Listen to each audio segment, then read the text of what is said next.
Let me take you back to your first week on the job. You're 20-something, you just landed a role at a top-tier investment bank. The suit feels awkward, the Bloomberg terminal's a mystery. You're fueled by Nespresso, not passion, with ambitions shaped by cultural expectations. But one thing is clear, this is your shot. So you're determined to make things work. The room buzzes with the energy of people who want to dominate, and you panic at first, but then master the strength to overcome your fears and tell yourself, I'll work them all. But fast forward 6 or 12 months, and your heart skips a beat every time Outlook pings after 10 p.m. You're not sure now if you're building a career or breaking yourself in half. Welcome to the Escalation Podcast. I'm your host, Edita, and today we're diving into the global phenomenon of the grind culture, the banking and finance industry is so famous for. From Wall Street to the City of London, through the voices of insiders, rebels, and the new generation that's rewriting the rules. Today, we're peeling the layers of the hustle myth. Whether you're on the buy side, sell side, in-house, private practice, or consulting, the question I'm asking you today is if the grind is truly the only path to success. Is the juice worth the squeeze? Or is it just a trap no one warned you about?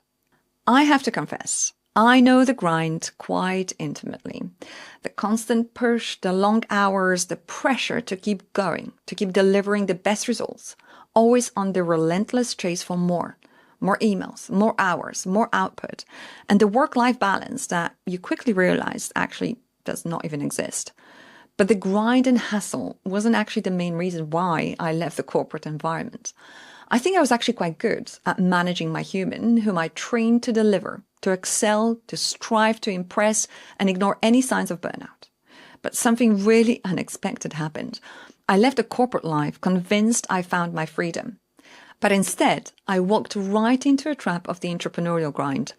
It's a different kind of prison, where suddenly you are your own sales, marketing, HR, and IT department. You need to learn how to manage not one corporate boss, but several different personalities across multiple different organizations, each with their own quirks, demands, expectations, personalities, deadlines, and ways of working. The hassle just shape-shifted on me, and I was completely puzzled. It took a different mindset to change this around to actually get to my happy place of freedom, but the first year was a real struggle. When researching this topic, what struck me was that the grind culture didn't just appear. It was engineered, brick by brick, in the boardrooms of top-tier investment banks. The established mindset for decades has been very clear. Grind harder than everyone else or you risk being left behind. Hassle or be replaced.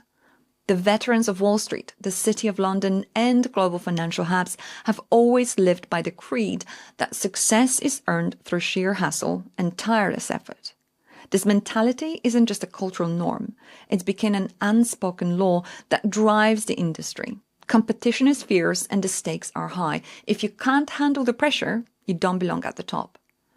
And I embraced that fully when I started at Credit Suisse years back when it was a top-tier investment bank.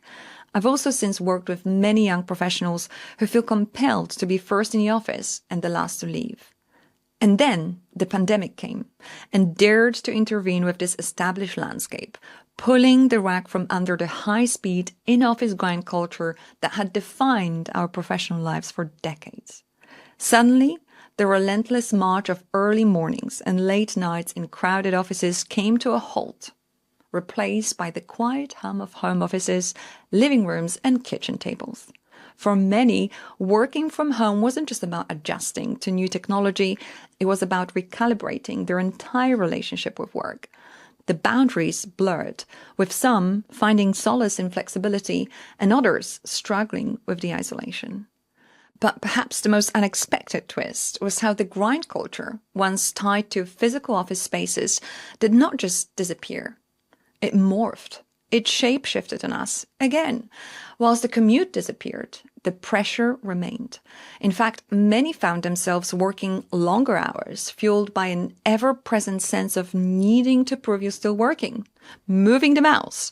The hassle culture wasn't just about being present at your desk. It became about being constantly available, always online, always on. For the first time, we paused for long enough to question the engine that powered us for years and wondered if we'd been chasing success or simply running from having to face ourselves in the place of stillness, with all of our thoughts finally having space to resurface. But nobody remembers the pandemic anymore, as if it never happened. The memory of lockdowns and kitchen-built offices has faded, and remote work doesn't cut it for the investment banks anymore. The hassle is back on with a vengeance, fiercer, faster, and more unapologetic than ever. But now the C-suite is puzzling over a new kind of a dilemma. How to lure people back into the glass towers after they've just been proven that we can be as productive and far less miserable in our sweatpants. Or at least some of us. But here's another twist. Enter Gen Z. Gen Z doesn't really care much about the old guard's dilemma. They know. They've learned that freedom and flexibility aren't just perks. They're the new currency of work. For this generation, the office isn't a proving ground. It's an option. The 100-hour weeks, the badge of honor burnout, the performative late nights, that's not an ambition anymore. It's dysfunction. Gen Z didn't grow up idolizing Wall Street wolves like we did. They watched them burn on TikTok. They're digital natives who can launch side hustles in an afternoon and go viral before dinner. The old formula of success, sacrifice your 20s to retire rich at 50, doesn't resonate when you've seen entire industries turn upside down overnight. Why grind in a crowded office or a cubicle for decades when you can monetize a niche, negotiate flexibility, and live a version of yourself that doesn't require selling your soul? The seductive logic of suffer now, succeed later, doesn't quite cut it for Gen Z. Now that's a pickle for the old guard. So why do we keep grinding and feel like we need to hustle to succeed? Why do we glorify the 14-hour days, the back-to-back meetings, the inbox at 0 at midnight? Why do we still believe that success demands hustle every waking minute? Well, a lot of it boils down to fear. But not just any fear. It's the fear of falling behind while everyone else seems to be sprinting ahead. The fear that if you pause, even for a breath, someone else will take your seat at the table and your bonus with it. Is the fear of missing out in a world where self-worth is tied to Slack emojis, where in fact our greatest fear should probably be succeeding at things in life that don't really matter. We've been sold the idea that relentless motion equals progress, that if we don't exhaust ourselves, we're not doing enough. But maybe we're not grinding out of ambition or for greatness. Maybe we're just panicking in style, trying to outrun our own insecurities in overpriced suits and loafers. Because deep down, we've tied our worth to our productivity. We confused being busy with being valuable. And if we stop hustling, then what's left? Who even are we? Just human beings, I guess. How boring. So what's the solution? Maybe it's not about choosing hustle or health. The grind culture was built on scarcity. If you don't do it, someone else will. But the real edge now is sustainability, which is more than just a growing trend in global trading. I mean sustainability of energy, purpose, and talent. It's time we stopped measuring success by sleepless nights and started measuring it by impact, clarity, and longevity. Having said that, I genuinely believe that those early years of my career, the late nights and the grind, were solid gold, invaluable. As an immigrant, I came to the UK wired with that work ethic that was coded into my brain, the kind that whispered, you don't just show up, you've got to excel. I was expecting nothing but the grind, but being physically present, soaking up the energy of the trading floor or the busy legal department, sitting in boardrooms when real decisions were being made, attending committee meetings, that was the best business school, better than any MBA. I've learned the industry language, absorbed the unspoken rules, and built relationships that shaped my entire career. No Zoom call in the world can replicate that kind of immersion. But here's the twist. I'm also widely productive at home, where the only background noise is my own thoughts. And the only stand-up I endure is the one in my head, not the daily ritual of pretending to care about updates that could have been sent in an email.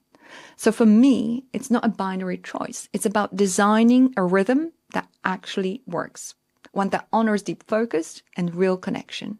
Because balance isn't a wellness trait, it's a mark of true intelligence. So yes, the grind culture gets a bad rep, and often for good reasons.